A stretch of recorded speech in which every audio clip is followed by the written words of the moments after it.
Goodbye. You are most welcome in online classes. You are with Syam Sundar sir. Friends, today we shall study the poem The Daffodils, which is written the greatest poet William Wordsworth. तो ये the daffodils जो poem का जो पहला point है देखेंगे क्या है. The daffodils was composed in 1804 at town in Grasmere.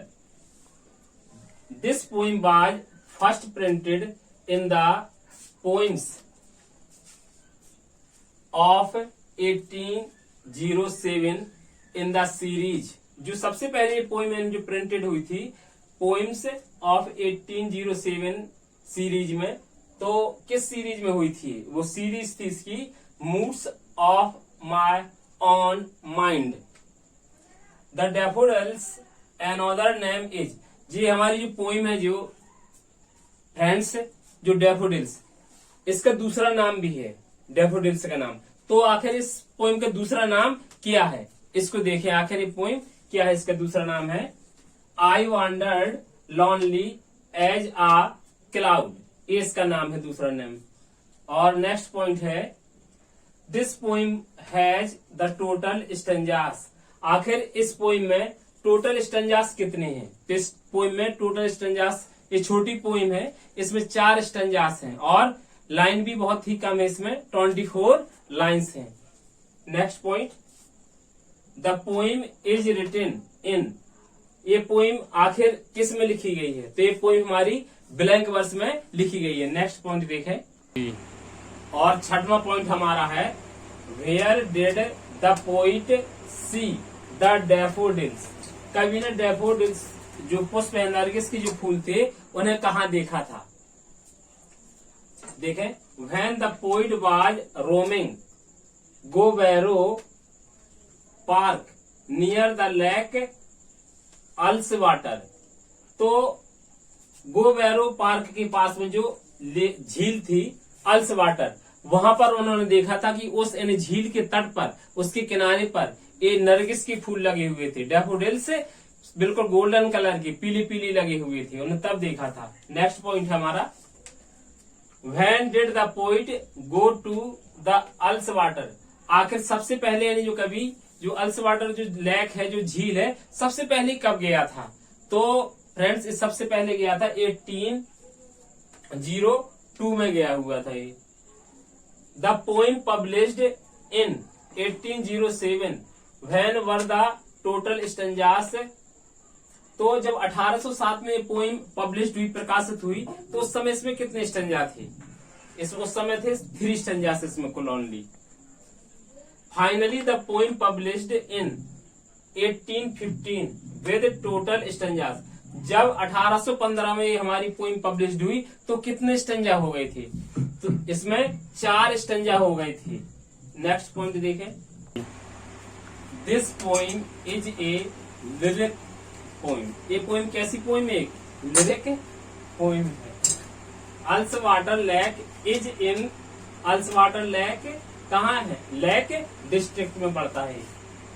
This poem is based on the theory. ये पोइम किस थ्योरी पर आधारित है? आखिर देखें. Poetry is emotions recollected in tranquility. This poem second stanza was added. ये बहुत महत्वपूर्ण बात है इस पोइम के लिए कि आखिर इस पोइम में जो शुरुआत में आए थे यानी 3 स्टेंजा, लेकिन इसका जो चौथा स्टेंजा जोड़ा गया और वो भी क्या, जो इसका सेकंड स्टेंजा जोड़ा गया इस पोइम का, वो कब जोड़ा गया? तो फ्रेंड्स ये वाला यानी स्टेंजा जोड़ा गया है 1815 में. इस पोइम का हम हिंदी में समरी पढ़ेंगे मित्र. द डैफोडिल्स कविता प्रकृति के महान पुजारी विलियम वर्ड्सवर्थ जी द्वारा रचित है. यह कविता डैफोडिल्स अर्थात नरगिस फूलों के बारे में लिखी गई है. जब कवि 1802 में उल्स वाटर झील के समीप गैबोरो पार्क में उद्देश्य विहीन तथा एकांत भ्रमण कर रहे थे, तभी उन्होंने सुंदर तथा आकर्षक पीले नरगिस के पुष्पों को झील के किनारे उगे हुए देखा. वर्ड्सवर्थ जी कहते हैं कि वह अपने उद्देश्य के प्रति अचेत थे और उद्देश्य रहित बादल की भांति भ्रमण कर रहे थे, जैसे कि कवि के ऊपर एक बड़ा बादल आकाश में घाटियों व पहाड़ियों के ऊपर घूम रहा था। डैफोडिल्स के फूल वृक्षों के नीचे उल्सवाटर झील के समीप असंख्य पंक्तियों में उगे हुए थे। हवा के झोंके उन्हें जोर जोर से हिला रहे थे। ऐसा लग रहा था मानो वे नृत्य कर रहे हों। कवि इस प्राकृतिक सौंदर्य से इतना अधिक मुग्ध व आकर्षित हुआ कि वह अनर्थक निरंतर उस दृश्य का अवलोकन करता रहा तथा अपने नेत्रों को भोजन प्रदान करता रहा तथा सोचता रहा कि इन नरगिस के फूलों ने जीवन जीने के लिए एक असीम खजाना दिया है। आइए फ्रेंड्स, इसके बाद हम इस पोएम का लाइन टू लाइन अध्ययन करेंगे। I wandered lonely as a cloud that floats on high over vales and hills। कवि कहता है आई माने मैं, वांडर मानो तो घूमना या रोमिंग करना, भटकना, लॉनली माने एकांकी अकेला, एज माने जैसे, क्लाउड्स में ना होते बादल। कवि वर्णन करते हुए कहता है ये उस समय की बात है जब कवि यानी उल्सवाटर झील के समीप गैबोरो पार्क में उद्देश्यहीन तथा एकांत भ्रमण कर रहे थे। तभी वो विचार करते हैं डैफोडिल्स को देख करके। आई वांडर्ड लॉनली, कहते जैसे मैं वांडर्ड हो रहा था, मैं घूम रहा था एकांकी, उसी प्रकार से जैसे कैसे घूम रहा था, जैसे as a cloud that floats on high over vales and hills. कवि कहता है जैसे मैं वांडर्ड कर रहा था एकांकी, अकेला घूम रहा था, उसी प्रकार कहते हैं आकाश में, है ना, जो बेल्स घाटियों के ऊपर, हिल्स पहाड़ियों के ऊपर, जो क्लाउड जो बादल थे वो भी फ्लॉट्स कर रहे थे, अर्थात इन घाटियों के ऊपर पहाड़ियों के ऊपर उड़ रहे थे, फ्लॉट्स कर रहे थे, तैर रहे थे। व्हेन जब all at once I saw a crowd a host of golden daffodils. और तभी कहता है कवि कहता है कि तभी उसने असंख्य पीत वर्ण वाले नरगिस के पुष्पों को कवि देखता है और क्या कहता है, व्हेन जब, ऑल एट वंस कहते अरे तभी अचानक, आई सा मैंने देखे अ क्राउड एक भारी भीड़ थी, असंख्य थे, अ होस्ट जो क्या कर रहे थे, स्वागत कर रहे थे, मेजबान कर रहे थे, थे कर रहे थे, ऑफ गोल्डन डैफोडिल्स यानी गोल्ड अर्थात नरगिस की जो फूल थे, गोल्डन जो पीले पीले सुनहरे जो फूल थे, कहते असंख्य मैंने फूलों को देखा जो अपनी ओर आकर्षित कर रहे थे। या यूं कह सकते हैं कवि जो वर्ड्सवर्थ जी होते हैं जब डैफोडिल्स के यानी जो फूलों को देखते हैं, जब उल्सवाटर झील के किनारे जो लगे हुए थे तो इन पुष्पों की ओर आकर्षित हो जाते हैं। और बिसाइड द लेक कहाँ लगे थे ये, झील के पास, झील के किनारे पर, बीनीथ द ट्रीज और कहते हैं पेड़ों के नीचे, बीनीथ माने नीचे, और फ्लूटरिंग माने फड़फड़ाना, and dancing in the breeze माने होती हवा। और कहते हवा के झोंकों से ये जो डैफोडिल्स के फूल थे जो आकर्षक लग रहे थे, मनोहर लग रहे थे, कहते ऐसे फड़फड़ा रहे थे जैसे कोई पक्षी अपने पंखों को फ्लूटरिंग करता फड़फड़ाता है, और डांसिंग और कहते पुष्प एक दूसरे से टकरा करके नाच रहे थे। नेक्स्ट स्टैंजा देखेंगे फ्रेंड्स, जो ये हाईलाइट लाइनें की गई हैं ये आपकी सिलेक्टेड लाइनें हैं।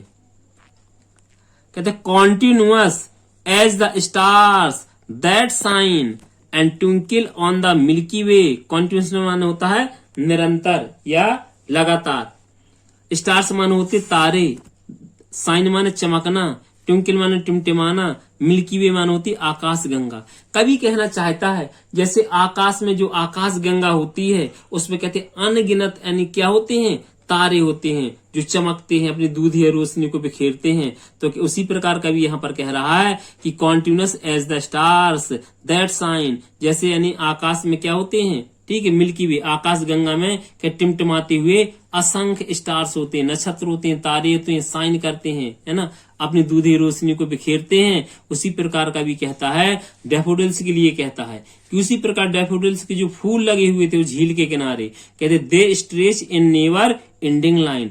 स्ट्रेच माने फैले हुए, नेवर माने कभी नहीं, एंडिंग माने होता है समाप्त होना, लाइन माने पंक्ति।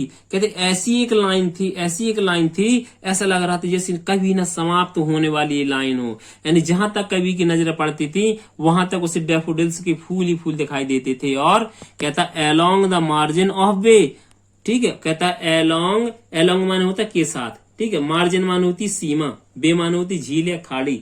और कहते जो उस खाड़ी की या उस झील की जो सीमा थी उसके साथ साथ यानी चल रहे थे, अर्थात उस किनारे किनारे यानी पूरी पट्टी यानी जो थी डैफोडिल्स की यानी फूलों की पूरी यानी झील के किनारे की पूरी पट्टी थी जो यानी मार्जिन थी पूरी, यानी कहते बिल्कुल डैफोडिल्स के फूल लगे हुए थे जो कवि को या किसी को भी क्या कर सकते थे, आकर्षित कर सकते थे। कवि कहता है 10,000 saw I at a glance, इसमें अतिशयोक्ति अलंकार है वैसे भी। 10,000 saw I at a glance, कहते हजारों यानी पुष्प लगे हुए थे और जिन पर मैंने अपनी दृष्टि दौड़ाई।